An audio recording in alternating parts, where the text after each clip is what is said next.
Hi dears, ഇന്നൊരു easy salad റെസിപ്പിയാണ്. തേങ്ങാപ്പാലാണ് main ingredient. അപ്പോൾ എല്ലാവരും പെട്ടെന്ന് തന്നെ ട്രൈ ചെയ്ത് നോക്കിക്കോളൂ. ഒരു വലിയ സവാള നല്ല കനം കുറച്ച് വേണം കട്ട് ചെയ്തെടുക്കാൻ. ഇതിലേക്കൊരു 1/4 ടീസ്പൂൺ അളവിൽ ഉപ്പ് കൂടി ചേർത്ത് കൊടുക്കാം. കൈകൊണ്ട് തന്നെ നന്നായിട്ടൊന്ന് മിക്സ് ചെയ്തെടുക്കണം.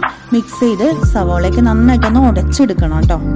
സവാള കൈകൊണ്ട് തിരുമ്മി എടുക്കുമ്പോൾ അതിൽ നിന്ന് ഒത്തിരി വെള്ളം വന്നിട്ടുണ്ട്. ആ നീരൊക്കെ നമുക്ക് പിഴിഞ്ഞ് കളയണം കേട്ടോ.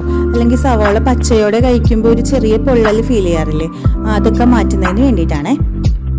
സവാളയിലേക്ക് എരിവുള്ള പച്ചമുളക് കൂടി ചേർത്ത് കൊടുക്കാം. പുളിക്ക് വേണ്ടിയിട്ട് വിനീഗറാണ് ചേർത്ത് കൊടുക്കുന്നത്. 2 ടീസ്പൂൺ അളവിലെങ്കിലും വിനീഗർ ചേർത്ത് കൊടുക്കണം. മെയിൻ ഇൻഗ്രീഡിയൻ്റ് ആയ തേങ്ങാപ്പാൽ ചേർത്ത് കൊടുക്കാനുള്ള ടൈമായി.